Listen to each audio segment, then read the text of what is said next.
Hi, Michael Yardney here in our series of Rich Habits, Poor Habits webcasts, and we're doing a series of 3 videos on the success habits of self-made millionaires. Welcome back, Tom Corley.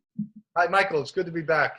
Now, Tom, over the last 2 weeks, we've discussed 10 of the many habits self-made millionaires have got, but we undertook to teach people 15 habits. So far, we've talked about the fact that self-made millionaires are the majority of the millionaires in the world today. Most of the successful people got themselves there by doing things differently to the average person.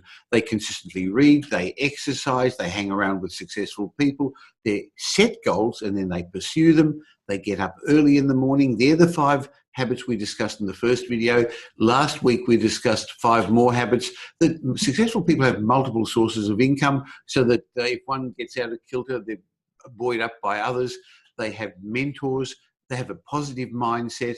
They don't follow the herd. They've got a crowd that they gather around them, and they do things differently to the average person, and they've got good etiquette. So, Tom, I've charged you with finding 5 other good habits that we want to discuss. What's the first one you'd like to tell us about today? Well, one of the interesting things I found was that successful people love to help other people become successful. It's almost, I'd like to call it a habit because it is, but I honestly believe that because of their mindset, their success mindset, they're perpetually, thinking success. So they're looking to help anyone and everyone that is success-minded become successful because they know that they didn't do it on their own. This is a little bit of, playing it forward kind of stuff. They want to help others succeed because they were helped by other people to become successful. A team doesn't succeed with one person. You need other people. You and I are a team. I have other people at my office. You have other people at your office. We all have teams that help make us successful. It's just a rich habit. Well, it is a rich habit, but it's interesting that the average person, a poor habit, doesn't understand that. So when I wrote my first book, Michael Yardney's Guide to Getting Rich, and when we've written our books about getting rich, I often get emails from people saying, why would a rich person waste their time teaching other people how to get rich? And that's coming from a poverty mindset. That's not coming from an abundant mindset, is it? No, and I'll give you a story to hammer that home.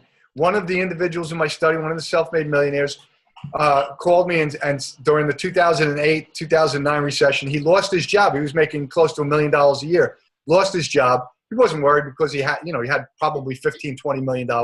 But I said, what are you going to do? And he said, I'm going to wait a couple of weeks and I'll make a few phone calls and I'll get a job. He called me about a month later. He said, yeah, I'm going to be working in the city. They're only going to pay me $350,000 a year, but I don't care.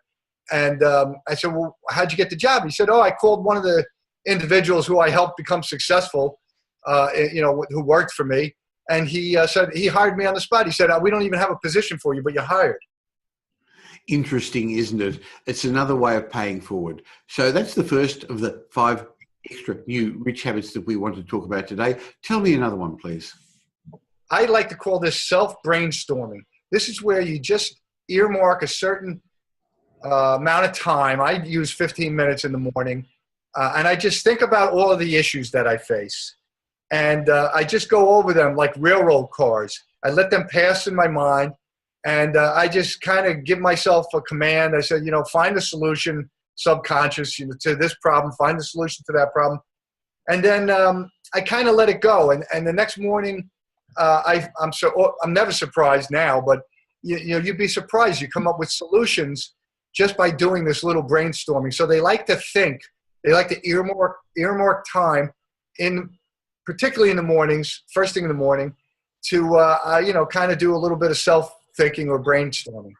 Well, that's interesting because when you first bring it into your mind and you've now got this there, if you let go and don't concentrate too much, in the background, your mind starts working and coming up with an answer, doesn't it, Tom? Yeah, and let me tell you the neurological reason for that. The subconscious mind is about 1,000 times more powerful than the prefrontal cortex, the neocortex. It's been around for millions of years. So it has an enormous amount of bandwidth, I guess you could call it, many more neurons. So the subconscious goes to work. And without any effort, it comes up with solutions to your problems. Interestingly, it's one of the rich habits of successful people. And it was actually written in Stephen Covey's book, The Habits of Highly Successful People, the concept of sharpening your saw, spending some time planning, thinking, organizing, working on yourself before you actually start using your tools. So that's not an unusual rich habit. Another rich habit that you've mentioned is that successful people, as opposed to the average person fearing criticism, successful people actually ask for feedback. They look for it, while many people are a bit scared of it. Yeah, this is a hard one, I'll be honest with you, because none of us like to be criticized. Even self-made millionaires don't like to be criticized. It's just human nature. It's just the way it is. We're human, Tom. We've all got egos. Nobody likes it. No, but the thing is, they make the difference between self-made millionaires and everybody else is they make a habit of seeking feedback. Why? Because they know that in that feedback there's going to be information that's going to help them improve their product or the service, or some aspect of it.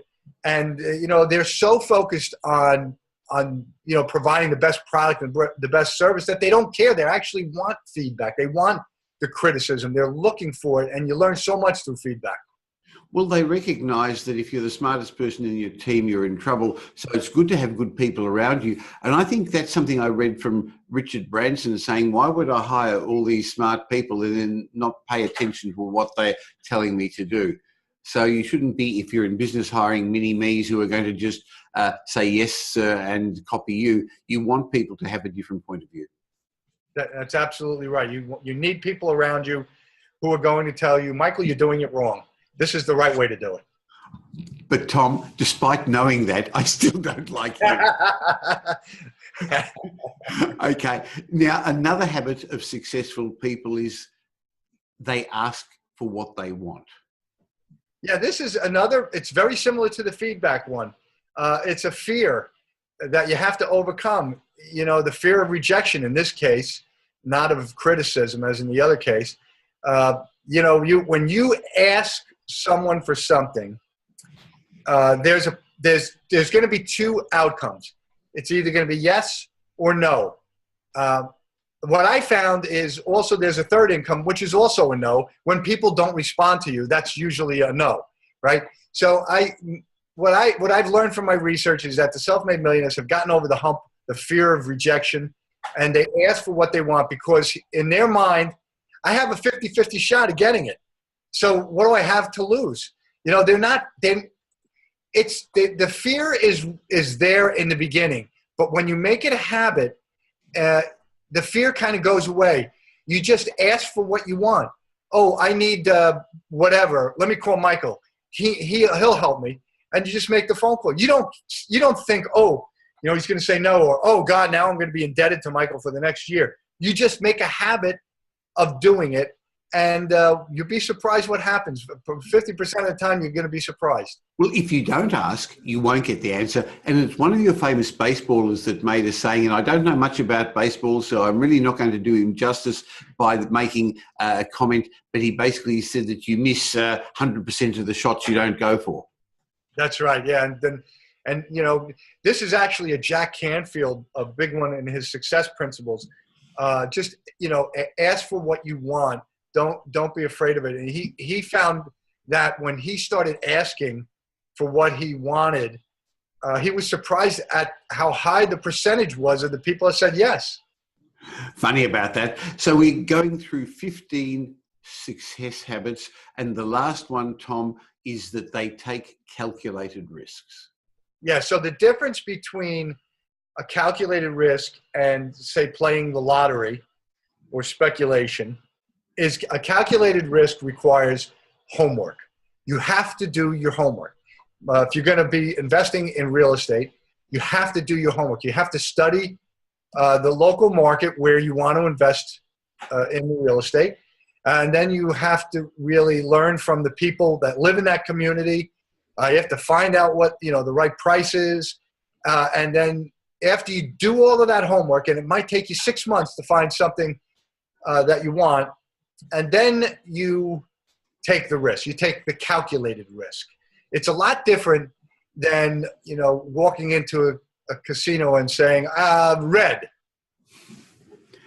I've found that a lot of people, sorry, when you start off, you actually have to take risks. You actually have to put your neck on the line. You've got to put your money on the line. But a lot of successful people, once they build a business, and once they build multiple streams of income, like we've discussed a bit earlier on, they then become less risk takers. They actually start to protect their assets, because the more you've got at stake, the more you've got to lose as well. So they don't stop taking risks, but they're a little bit more cautious. You don't have to take the risks later on. Yeah, I think they develop what I call a calculated risk process, where they have, like, say, 5 things that they know they need to do.